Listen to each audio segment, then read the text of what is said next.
নমস্কার, নমস্কার, নমস্কার, নমস্কার, নমস্কার, নমস্কার, নমস্কার, নমস্কার, নমস্কার, নমস্কার। আপনাদের সবাইকে সবাইকে সবাইকে নমস্কার জানাচ্ছি। আপনাদের সবাইকে অজস্র শুভকামনা জানাচ্ছি। সবাইকে স্বাগত জানাচ্ছি আজকের এই শরণাগত অনুষ্ঠানে এবং সবাইকে শুভ সকাল জানাচ্ছি। শুভ হোক, সকলের শুভ হোক, এই পৃথিবীর শুভ হোক। আজকের দিনটা আমি বলবো যে দুটি কারণে বিশেষ দিন। তার মধ্যে একটির কথা বাঙালি না, শুধু বাঙালি কেন, গোটা পৃথিবীর মানুষের মধ্যে যারা ধর্ম সম্পর্কে খুব সচেতন, যারা সাহিত্য সম্পর্কে খুব সচেতন, যারা শিল্প সম্পর্কে খুব সচেতন, যারা শিক্ষা সম্পর্কে, দর্শন সম্পর্কে, যে কোনো রাজনীতি সম্পর্কে সচেতন, তাদের কাছে একজন বিশেষ মানুষের এই পৃথিবী ছেড়ে চলে যাবার দিন। তিনি হচ্ছেন কবিগুরু রবীন্দ্রনাথ ঠাকুর, যিনি সাহিত্য সম্পর্কে তো ভেবেছিলেন এবং সৃষ্টি করেই ছিলেন, তার বাইরে নানান বিষয়ে তার লেখা রয়েছে, তার মতামত রয়েছে। এবং আমি তো অন্তত বলবো যে তিনি একজন ধর্মীয় গুরু, একজন আধ্যাত্মিকতার অন্যতম প্রধান পথিকৃৎ। তো এইরকম একজন মানুষ রবীন্দ্রনাথ ঠাকুর, তাঁর তিরোধান দিবস আজকে 22শে শ্রাবণ 1348 তিনি প্রয়াত হন। স্মার্ত পণ্ডিত প্রবর নিত্যানন্দ স্মৃতিতীর্থের তিরোভাব তিথি আজকে। বেণীমাধব শীলের পঞ্জিকা অনুযায়ী আজকের দিনটার কথা বলি। আজকে 22শে শ্রাবণ 1431, ইংরেজির 7ই আগস্ট 2024, বুধবার। আজ তৃতীয়া।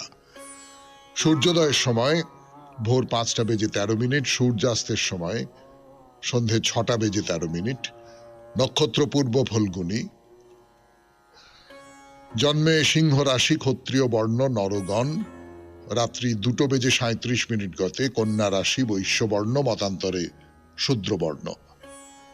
আমাদের হোয়াটসঅ্যাপে চিঠি পাঠাবার নাম্বার 9831922927। চিঠির গোড়ায় অতি অবশ্যই SG লিখতে হবে। এবারে বলি আজকের অনুষ্ঠান সম্পর্কে। প্রথমে পুরাণ চিরন্তন। পুরাণ চিরন্তনে আমরা এইটা জেনেছি যে সগর রাজার নাতি অংশুমান, তিনি পাতালে গিয়ে কপিল মুনির আশ্রম থেকে অশ্বমেধ যজ্ঞের ঘোড়াটিকে নিয়ে আসতে পেরেছেন। তাই নিয়ে অশ্বমেধ যজ্ঞ সুসম্পন্ন হয়েছে। কিন্তু তার এই যে 60,000 কাকা, তারা ছাই হয়ে পড়ে রয়েছেন কপিল মুনির আশ্রমে, তার তেজে ভস্ম হয়ে গেছেন, তাদের উদ্ধার করা হয়নি। তো তাদের কি করে উদ্ধার করা যাবে, এইটা নিয়ে ভাবনা চিন্তা চলছে। এবং সেই ভাবনা চিন্তার ফলে নানান রাজা তারপরে অনেকে চেষ্টা করেছেন, কিন্তু কোনো ফল হয়নি। এইরকম একটা জায়গা থেকে শুরু করব ভগীরথের কথা। রাজা ভগীরথ, যার নামে ভাগীরথী, আপনারা সকলে জানেন। তারপর স্বামী বিবেকানন্দের রচনা থেকে পাঠ, আমার জীবন ও ব্রত। নিজের জীবনের কথা বলছেন স্বামীজি। ঠাকুর অপ্রকট হওয়ার পর কেমন করে তারা আস্তে আস্তে আস্তে আস্তে লড়াই করতে করতে করতে করতে বড় হয়ে উঠেছেন, কেমন করে একটা আদর্শকে ধরে এগিয়ে চলেছেন, তার কথা। তারপরে ঠাকুর শ্রী রামকৃষ্ণ পরমহংসদেবের কথামৃত থেকে পড়ে শোনাবো আপনাদের। আপনাদের পাঠানো চিঠিপত্র পড়ব। আর শেষে বাইরে দূরে 92.7 বিগ FM এ শরণাগত অনুষ্ঠানে এইবার শুরু হবে পুরাণ চিরন্তন।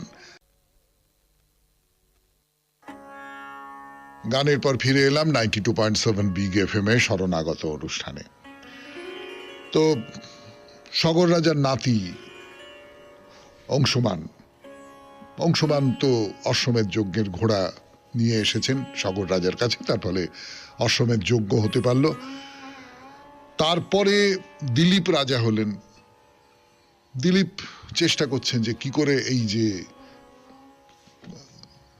60,000 পুত্র তারা ভস্ম হয়ে পড়ে রয়েছেন পাতালে, তাদের কি করে উদ্ধার করা যায়। তো উদ্ধার করবার উপায় তো জানা আছে, কপিল মুনি নিজেই বলেছেন যে গঙ্গাকে, স্বর্গের নদী গঙ্গাকে এই পাতালে নিয়ে আসতে হবে, সেই গঙ্গার জল এদের গায়ে লাগলেই এরা আবার প্রাণ ফিরে পাবে। তা সে গঙ্গাকে কি করে আনা যাবে সে কিছুতেই বুঝতে পারা যাচ্ছে না, ফলে দিলীপও পারলেন না। তারপরে রাজা ভগীরথ, খুব ভালো রাজা, খুব পরোপকারী রাজা, নীতিনিষ্ঠ রাজা। তো তার কানেও গেল, তাকেও বলা হলো পূর্বপুরুষদের এই দুরবস্থার কথা। তারও মনে হলো যে এতদিন ধরে তারা পাতালে পড়ে রয়েছেন, যেভাবেই হোক বাঁচাতে হবে, তাদের বাঁচাতে হবে। কিন্তু কিভাবে বাঁচানো যাবে, কিভাবে গঙ্গাকে আনা যাবে সেই পাতালে, কিভাবে গঙ্গার জলে ধুয়ে দিতে হবে সেই সমস্ত ছাই। পরে ভেবে ভেবে তিনি ব্রহ্মার তপস্যা শুরু করলেন। ব্রহ্মা, সৃষ্টির দেবতা ব্রহ্মা, অনেক বছর ধরে না খেয়ে না ঘুমিয়ে ঊর্ধ্ববাহু হয়ে কঠোর তপস্যা করছেন। তা ব্রহ্মা ভক্তেরই আকুল আহ্বানে সাড়া না দিয়ে পারলেন না। এসে বললেন যে ভগীরথ, তোমার এই একনিষ্ঠ তপস্যায় আমি খুব খুশি হয়েছি, বলো বৎস তুমি কি চাও? তো ভগীরথ বললেন যে আমার পূর্বপুরুষদের বাঁচিয়ে তুলতে হবে, আমার এটা ছাড়া আর কোনো আকাঙ্ক্ষা নেই, তার জন্য গঙ্গার জল লাগবে, আপনি স্বর্গ থেকে গঙ্গাকে নিয়ে আসার পথ বলে দিন। তা ব্রহ্মা বললেন যে স্বর্গ থেকে গঙ্গাকে নিয়ে আসা সে তো খুব কঠিন কাজ। গঙ্গা হচ্ছেন হিমালয়ের কন্যা, তার তো অসীম শক্তি। আচ্ছা ঠিক আছে, দাঁড়াও, আমি তাকে আহ্বান করছি। তো ব্রহ্মা গঙ্গাকে আহ্বান করলেন, গঙ্গা এলেন। তো ব্রহ্মা বললেন যে এই যে সগর রাজা, তার 60,000 সন্তান, সেই সন্তানদের বাঁচিয়ে তুলতে হবে, তুমি তার ব্যবস্থা করো, তোমায় মর্তে যেতে হবে। তো গঙ্গা বললেন আপনি যখন বলছেন তখন মর্তে যেতে আমার কোনো আপত্তি নেই, কিন্তু আমি যখন স্বর্গ থেকে পৃথিবীতে নামবো আমার পতনের আঘাত তো পৃথিবী সহ্য করতে পারবে না, সমস্ত চূর্ণ বিচূর্ণ হয়ে যাবে, ধ্বংস হয়ে যাবে। তাই তো, এটা একটা খুব বড় সমস্যা। তাহলে এর থেকে পৃথিবীকে রক্ষা করবার উপায় কি? রক্ষা করবার উপায় কি সে কথা বলবার জন্য আপনাদের সৌমিত্র বসু ফিরে আসছে গানের পর 92.7 বিগ এফএম এ শরণাগত অনুষ্ঠানে। আপনাদের যে গঙ্গা যখন স্বর্গ থেকে পৃথিবীতে নেমে আসবেন, সে অতখানি জল, সে তো এসে একবারে পৃথিবী ছারখার হয়ে যাবে, ভেঙে চুরে যাবে সমস্ত। তো সেখান থেকে বাঁচাবে কে, অর্থাৎ গঙ্গাকে আটকাবে কে? গঙ্গার এই যে ধারাটা, এই ধারাটাকে আস্তে করে দেবে কে? তার তীব্র যে ধাক্কা, সেই ধাক্কাটাকে সহনীয় করে তুলবে কে? তো ভগীরথ বললেন যে আপনি বলে দিন কিভাবে, কোথা দিয়ে পৃথিবীকে নামালে আপনি পৃথিবীকে সহজে পৃথিবী ধারণ করতে পারবে আপনাকে। তো ব্রহ্মা অনেক ভেবে বললেন যে একমাত্র মহাদেব শিবেরই ক্ষমতা আছে গঙ্গার এই পতনের আঘাত সহ্য করতে পারেন। ভগীরথ, তুমি শিবকে সন্তুষ্ট যদি করতে পারো তাহলেই তুমি যা চাইছো সেটা তুমি পেতে পারবে। বেশ, আমি তাই করব বলে তপস্যা শুরু করলেন মহাদেবের কথা ভেবে। তো মহাদেবও সেইখানে এসে উপস্থিত হলেন, সব শুনে বললেন যে আচ্ছা বেশ ঠিক আছে, আমি পদ্মাসনে বসে থাকবো, গঙ্গা আমার জটার উপর লাফিয়ে পড়বে। এইবারে ব্রহ্মা গঙ্গাকে আদেশ করলেন এই মর্তে আসবার জন্য।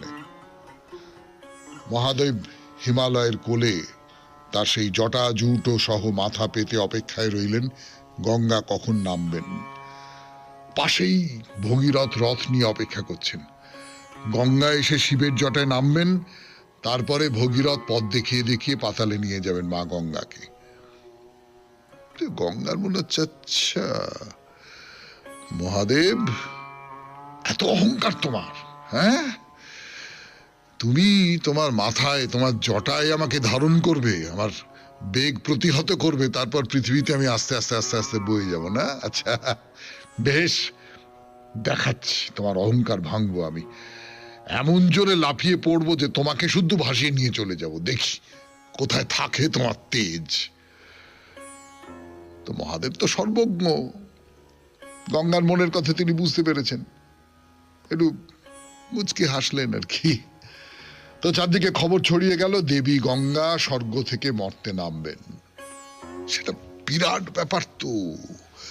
সমস্ত দেবতা, দানব, যক্ষ, রক্ষ, কিন্নর, গন্ধর্ব সবাই এসে দাঁড়িয়ে পড়েছে গঙ্গার মর্তে আগমন দেখবে। দেখব কালকে তো বৃহস্পতিবার, আপনাদের চিঠি পড়ার দিন। পরশু শুক্রবার গঙ্গার সেই মর্তে আগমনের কথা বলবো আপনাদের। আজকের মতো শেষ করছি পুরাণ চিরন্তন। এরপর স্বামী বিবেকানন্দের রচনা থেকে পাঠ 92.7 বিগ FM এ শরণাগত অনুষ্ঠানে শুনছেন আপনারা। আমি আছি আপনাদের সঙ্গে, আপনাদের সৌমিত্র বসু। আমার জীবন ও ব্রত স্বামী বিবেকানন্দের রচনা থেকে পড়ে শোনাচ্ছি।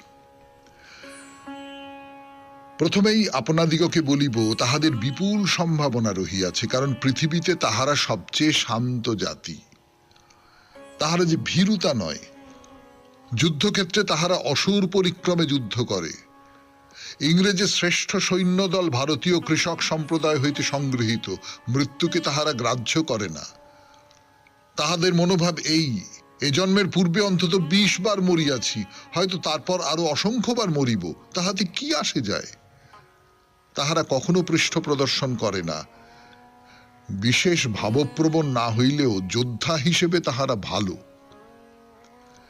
তাহাদের জন্মগত প্রবৃত্তি অবশ্য কৃষিকর্মে।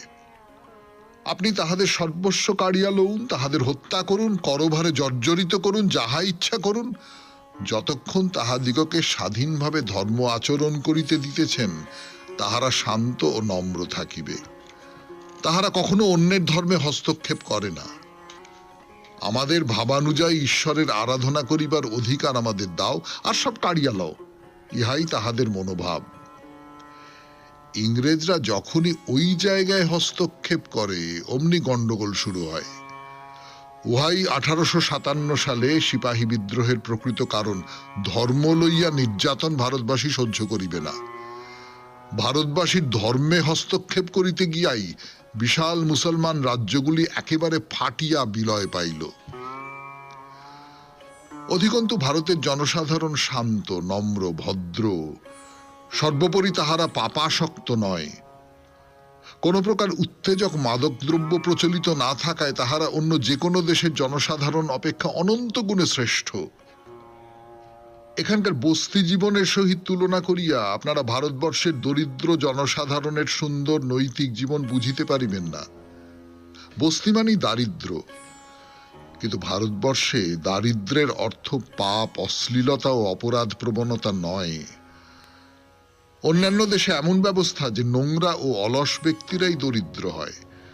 নগর জীবন ও উহার বিলাস ব্যসন চায় এমন মূর্খ বা বদমাস ব্যতীত আর কাহাকেও এসব দেশে দরিদ্র থাকিতে হয় না। তাহারা কিছুতেই গ্রামে যাইবে না। তাহারা বলে, আমরা এই শহরেই বেশ স্ফূর্তিতে আছি, তোমরা অবশ্যই আমাদের আহার যোগাইবে। ভারতবর্ষের ব্যাপার এরূপ নয়।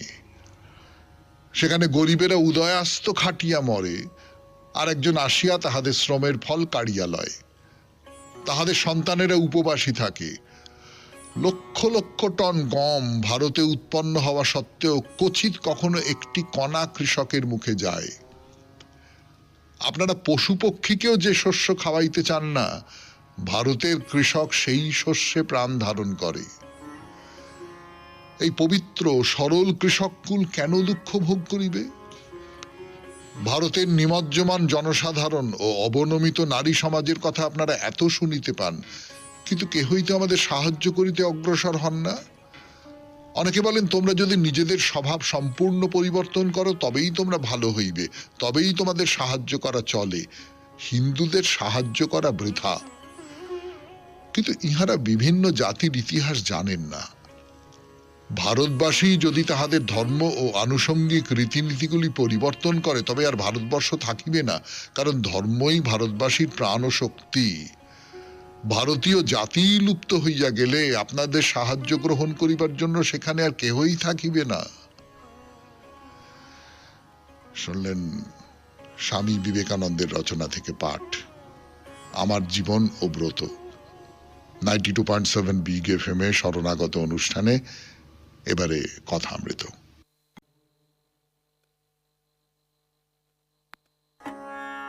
গানের পর ফিরে এলাম 92.7 বিগ এফএম এ শরণাগত অনুষ্ঠানে। এখন কথামৃত থেকে পাঠ। এর আগের দিন আপনাদের বলছিলাম যে চৈতন্যদেবের কথা তুলছেন অধর, যে চৈতন্যদেবও তো ভোগ করেছিলেন, তার নাম খ্যাতি ইত্যাদি ইত্যাদি এই সমস্তগুলো ভোগ করেছিলেন। এবং আপনি যদি ভোগ করার কথা বলেন, ঠাকুর বলবেন না বলেননি, সে ভোগের কোনো সীমা পরিসীমা ছিল না। মানে চৈতন্যদেব যে পরিমাণ জনপ্রিয়তা পেয়েছিলেন, আপনাদের তো রবিবার রবিবার চৈতন্যদেবের কথা শোনাই, যে পরিমাণ যশ পেয়েছিলেন, যে পরিমাণ মানুষ তার পদানত হয়েছিল বা তার কাছে নতজানু হয়েছিল, তার কোনো সীমা সংখ্যা নেই, তার কোনো তুলনা নেই, সে তো বলেছি আমরা। কিন্তু চৈতন্যদেবের কি তাতে কিছু যায় আসে? তার সূত্র ধরে এইখানে যে কথাগুলো হচ্ছে যে একজন টাকাওয়ালার লোক হাতে থাকবে, ঠাকুর বলছেন এটা আমার মনে হয় না। হ্যাঁ, সুরেন্দ্র আসে, এসে ওই 10 টাকা করে মাসে দেয়, সে দেয় 10 টাকায় 2 মাস হয়, তাতে কি গেল এলো? সে ভক্তরা এখানে থাকে, সুরেন্দ্র ভক্ত সেবার জন্য 10 টাকা করে মাসে দেয়, সেটা তার পুণ্য, আমার কি? তাহলে আমার কি? আমারটা কি?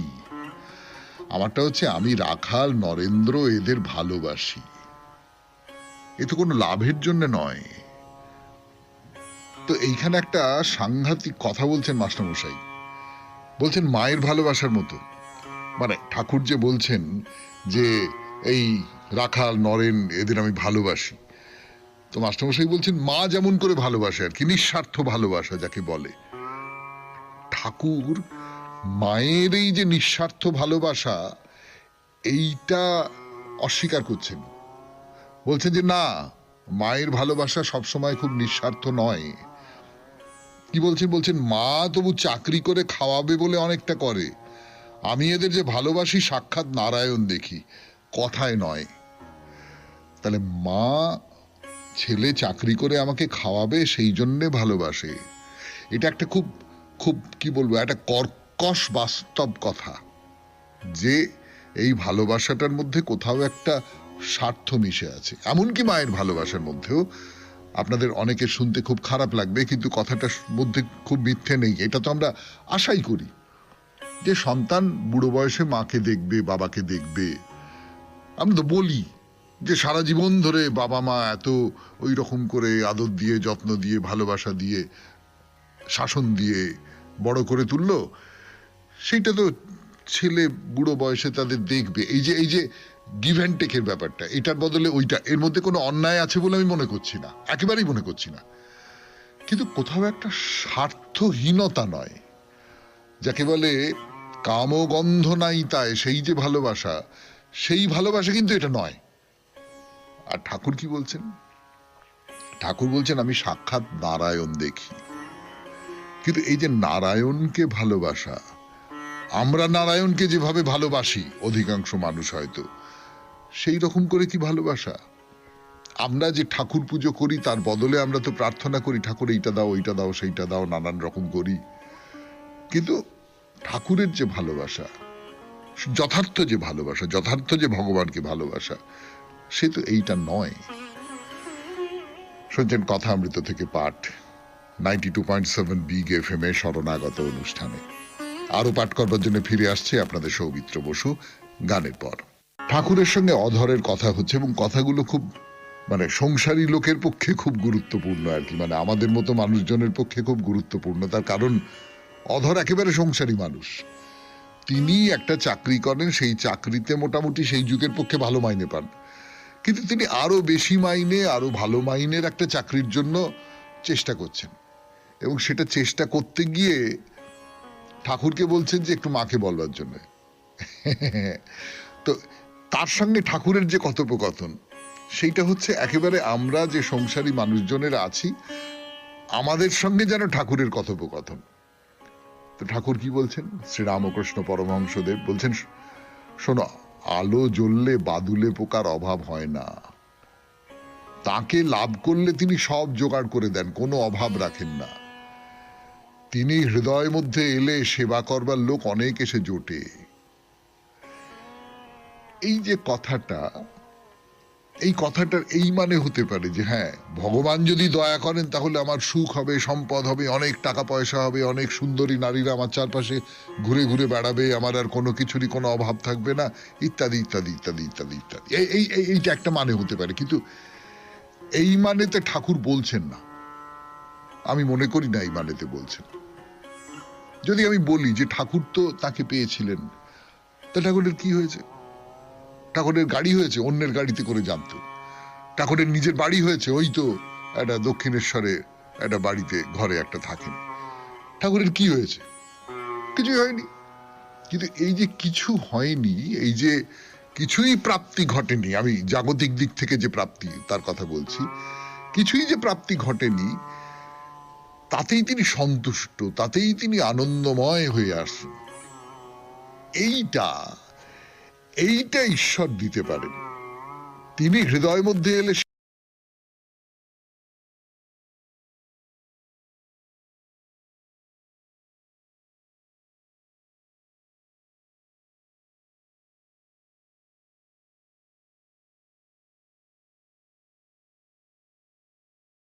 দেখেই বুঝতে পারা যায় তিনি কোথায় না কোথায় চলে যাচ্ছেন, তার সঙ্গে তার ভক্তের দল চলেছে।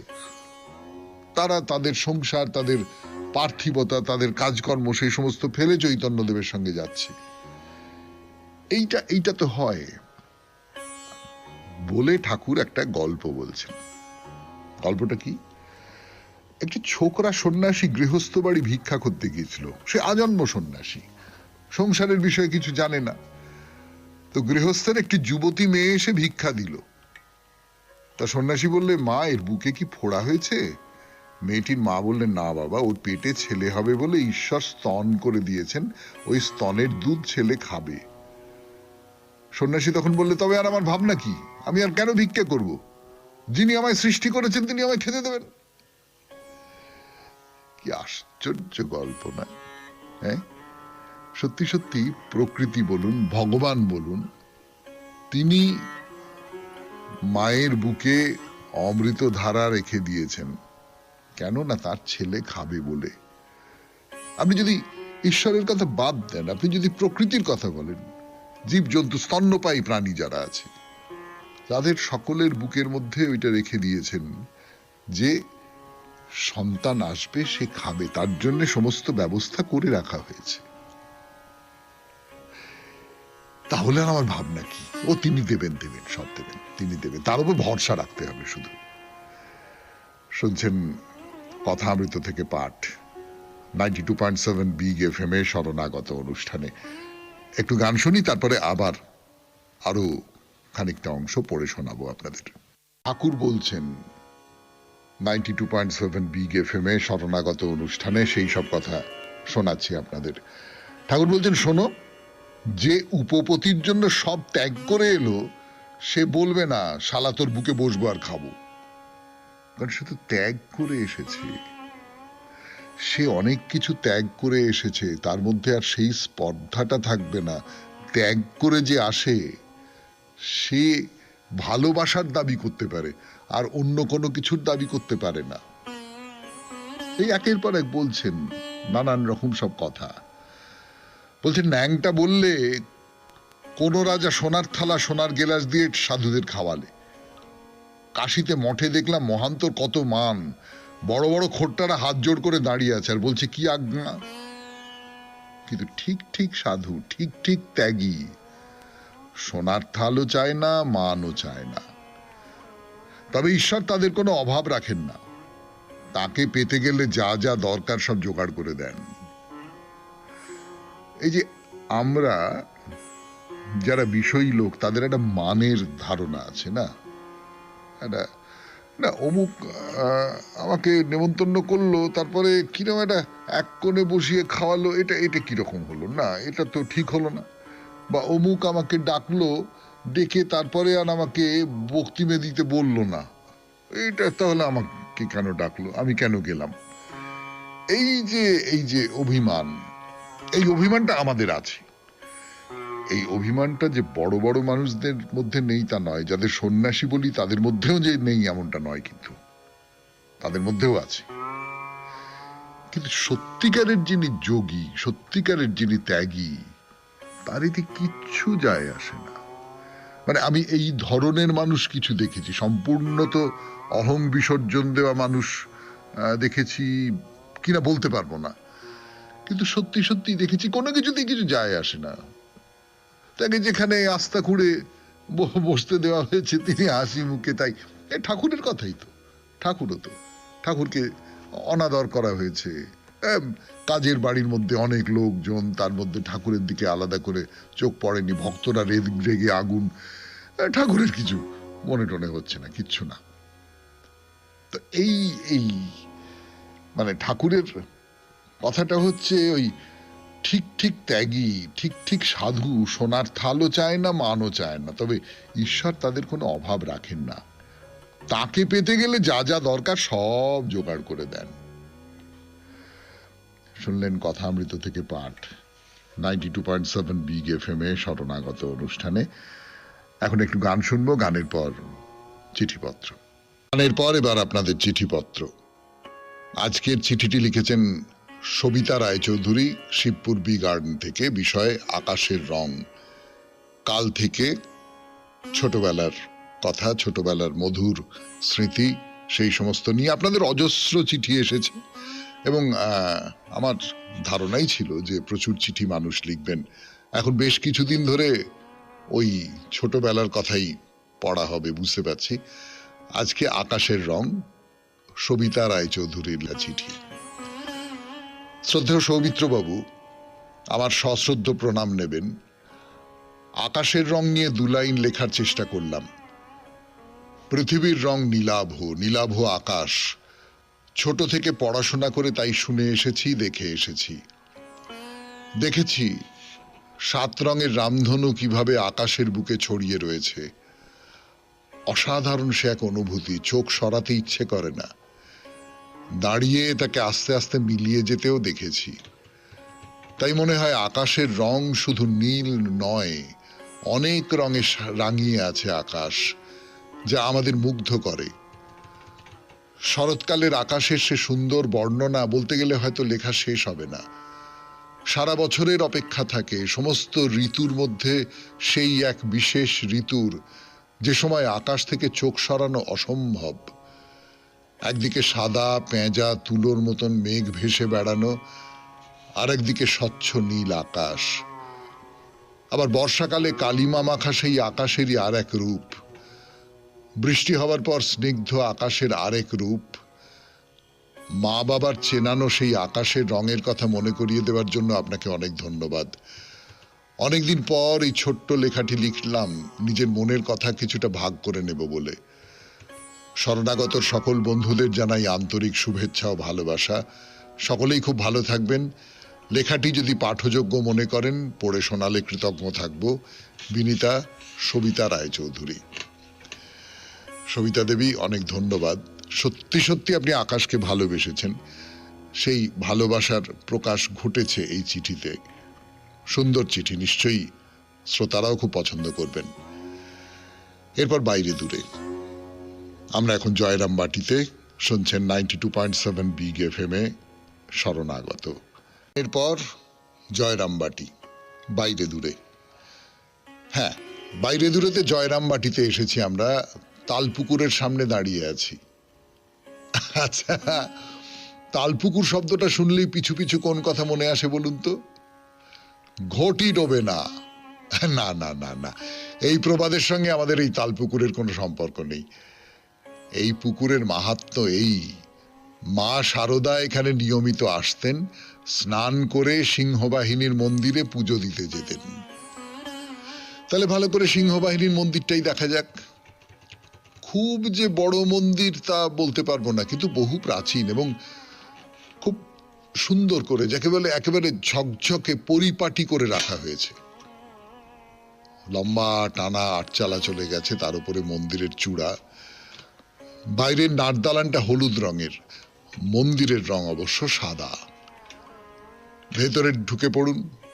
এসে দাঁড়ালেন গর্ভগৃহের সামনে। তবে একটা কথা বলে রাখি, মা সিংহবাহিনী মানে তো দেবী দুর্গা, তিনি তো আছেনই এখানে, তিনিই তো মন্দিরের প্রধান দেবী। তার বাইরে আরো অন্তত 3 জন অধিষ্ঠান করছেন এখানে। মা চণ্ডী আছেন, মা মহামায়া আছেন, মা মনসা আছেন। তবে আপনি বলতে পারেন যে এই 3 জনের মধ্যে ফারাকটাই বা কি?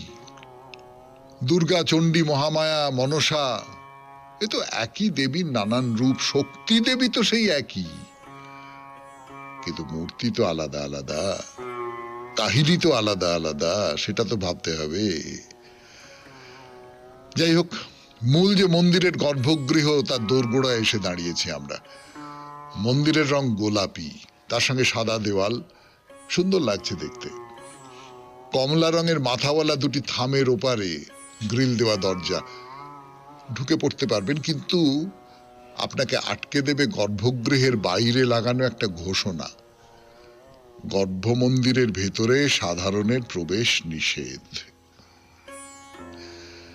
শুনছেন বাইরে দূরে 92.7 বিগ FM এ শরণাগত অনুষ্ঠানে। আরো বলবো এই মন্দিরের কথা, এই সিংহবাহিনী মন্দির। ফিরে আসছি গানের পর।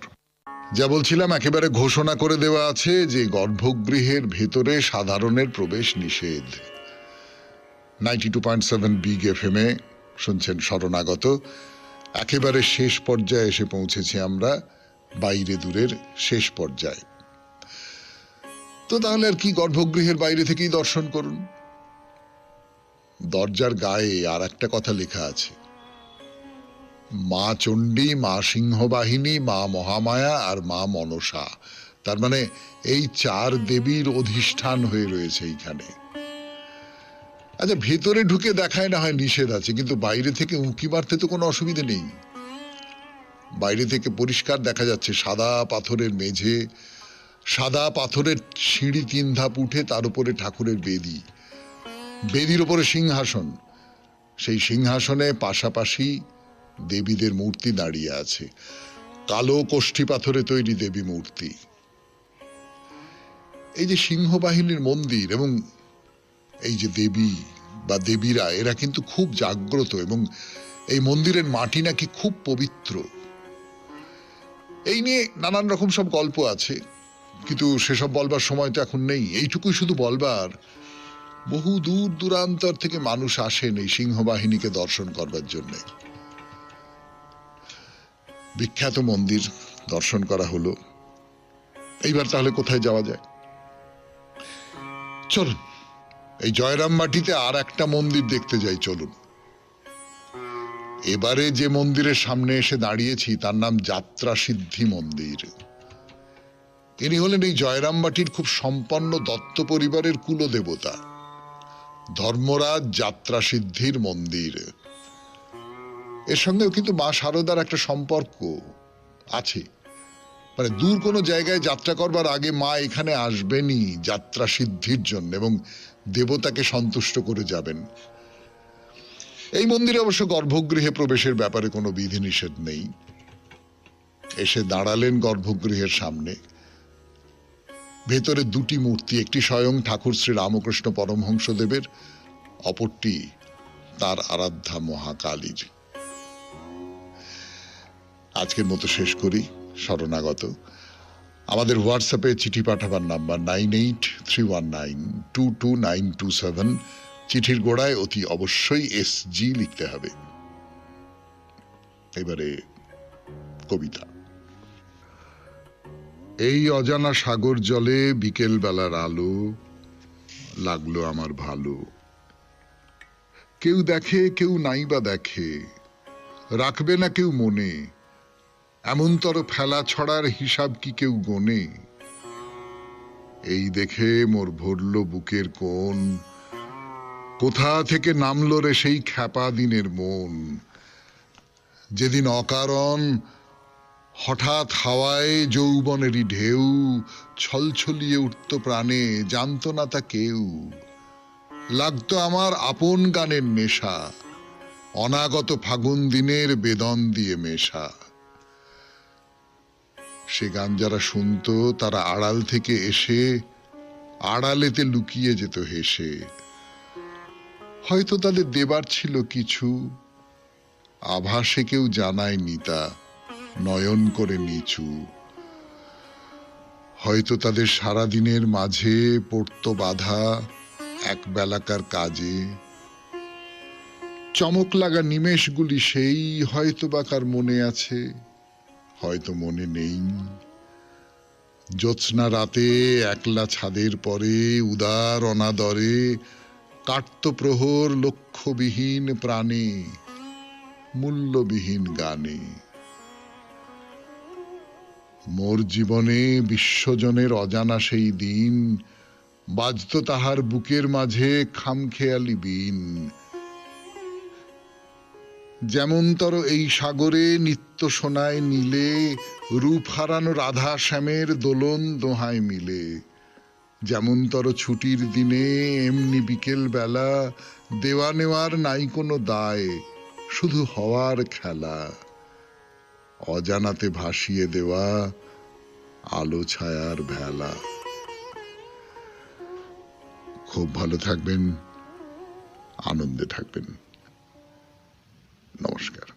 নমস্কার। নমস্কার।